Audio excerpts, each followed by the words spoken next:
जैसे ही Hector hermit crab lagoon की रेतीली उथली सतह पर रेंगने लगा, उसने रेत की छोटी पहाड़ियों और घाटियों में एक अजीब सी छाया देखी। यह और भी बड़ा हो गया, और भी बड़ा।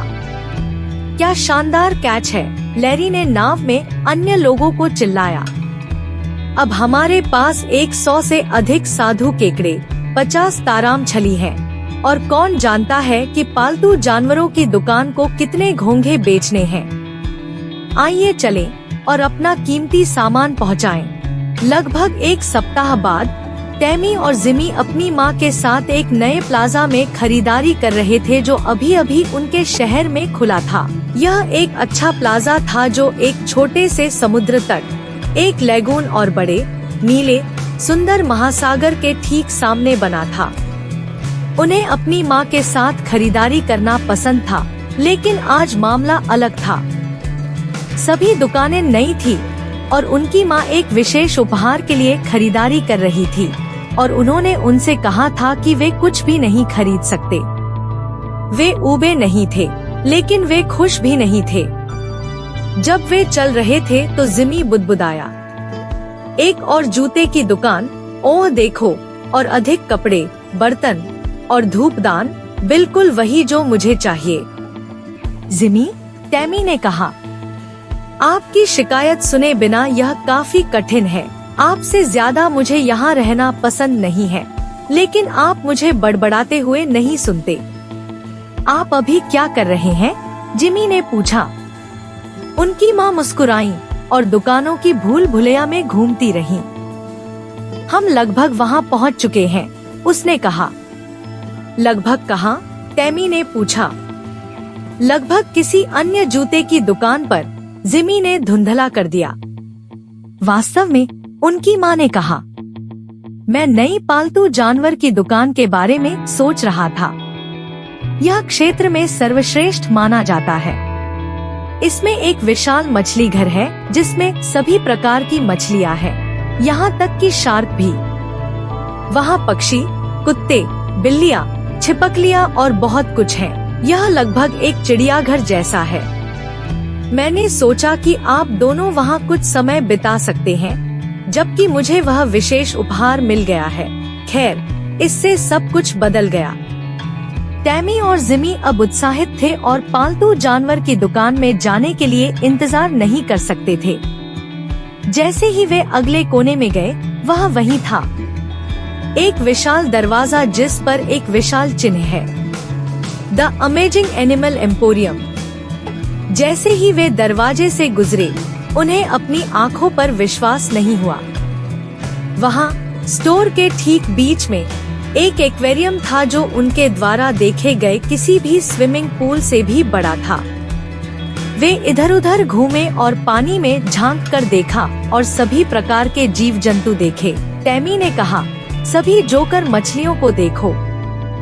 ठीक है, बेहतर होगा कि वे तेजी से तैरें। उस शार्क को देखो, जिमी ने उत्तर दिया।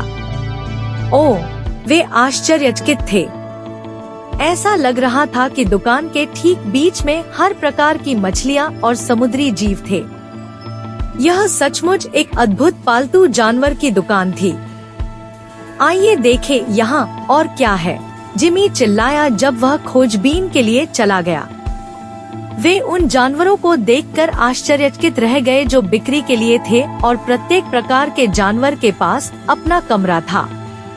स्लीथर्स चिन्ह वाले दरवाजे पर सभी प्रकार के सांप थे। तालाब में मेंढक, टोड और विशाल ड्रैगन फ्लीस थे। अर्चनोलैंड में मकड़ियाँ थी और चिरप्स में सैकड़ों अलग अलग पक्षी थे। वहाँ बिल्लियों, कुत्तों, सुअरों और अन्य लोगों के लिए कमरे थे। मुझे आश्चर्य है कि लिटिल क्रिटर्स में क्या है, टैमी ने कहा। पता लगाने का केवल एक ही तरीका है। जब वे एक साथ अंदर चले तो जिमी ने उत्तर दिया। जैसे ही उन्होंने सभी छोटे और कभी कभी असामान्य जानवरों को देखा, वे आश्चर्यचकित थे कि लोगों के पास ये पालतू जानवर के रूप में थे। वहाँ चूहे, चिपमंग्स, छछूंदर, ताराम छली, घोंघे, क्लैम, बीटल और सभी छोटी चीजें थी। यहाँ देखो, टैमी चिल्लाई। एक साधु केकड़ा। ठंडा, जिमी ने उत्तर दिया। हालांकि केकड़े ने कुछ खास नहीं किया, लेकिन जब वह रेत और चट्टानों पर रेंग रहा था तो उन्होंने उसे मंत्रमुग्ध होकर देखा।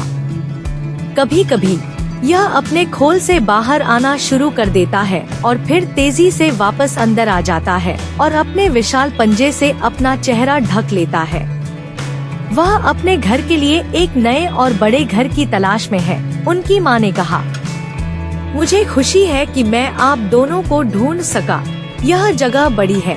टैमी ने केकड़े की ओर देखा और कहा, अलविदा हेक्टर, हम तुम्हें याद करेंगे। जिमी ने उसकी ओर हाथ हिलाया और चलने के लिए मुड़ा। जैसे ही तीनों जा रहे थे, उन्हें शीशे पर थपथपाहट की आवाज सुनाई दी। मुझे इस पर विश्वास नहीं है, उनकी माँ ने कहा।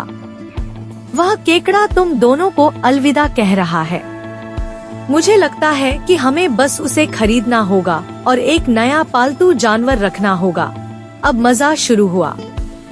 उन्होंने सेल्सपर्सन से हेक्टर मंगवाया, चूँकि टैमी ने उसका नाम पहले ही बता दिया था, और उसे एक बॉक्स में रख दिया। फिर उन्होंने उसके लिए एक नया पिंजरा, साधु केकड़े का बिस्तर, कई सीपिया, एक स्विमिंग पूल, पानी का बर्तन, विशेष भोजन, कुछ चट्टाने और वह सब कुछ खरीदा जो हेक्टर को घर पर चाहिए था। अपने घर में टैमी और जिमी ने हेक्टर की बहुत अच्छी देखभाल की और उनकी माँ यह देखकर खुश थी कि वे अपने छोटे दोस्त के प्रति इतने जिम्मेदार थे। लेकिन जैसे जैसे समय बीतता गया, हेक्टर कम खुश होता गया। आखिरकार, चाहे उसके मानव मित्र कितने भी अच्छे क्यों न हो, उसके पास अपनी तरह का कोई मित्र नहीं था। हेक्टर को अपने परिवार और लैगून के खुले स्थानों की याद आती थी जिसका वह आदी था। एक सुबह जिमी और टैमी ने फैसला किया कि हालांकि हेक्टर एक अच्छा पालतू जानवर था, लेकिन वह उन चीजों का हकदार था जो वे उसे नहीं दे सकते थे। माँ, टैमी ने कमरे के दूसरी ओर से पूछा, क्या हम हेक्टर को जाने दे सकते हैं? क्या आप उसे अब और पसंद नहीं करते? उसने पूछताछ की। बेशक हम ऐसा करते हैं, जिमी ने कहा, लेकिन वह यहाँ खुश नहीं है और उसे आजाद करना ही उसके लिए सबसे अच्छा होगा। उनकी माँ ने सोचा, टैमी और जिमी बहुत निस्वार्थ और बहुत चतुर हैं। मुझे उन पर गर्व है। उस दिन बाद में उनकी माँ टैमी, जिमी, हेक्टर और हेक्टर्स की सभी चीजों को प्लाजा के पार लैगून में ले गई। टैमी ने सावधानी से हेक्टर को उसके पिंजरे से निकाला और उथले पानी के बगल में रेत में रख दिया। जिमी ने अपने स्विमिंग पूल और चट्टानों को रेत में रख दिया और उनकी माँ ने उसके भोजन के बर्तन को 2 चट्टानों के बीच सुरक्षित रूप से रख दिया। जैसे ही वे खाली पिंजरा लेकर निकले, उन्हें लगा कि उन्होंने एक चट्टान पर हल्की सी थपथपाहट सुनी है। उन्होंने मुड़कर देखा तो हेक्टर और कई अन्य साधु केकड़े धीरे धीरे उथले पानी में रेंग रहे थे। प्यार का सच्चा कार्य यह सुनिश्चित करना है कि हर कोई खुश है।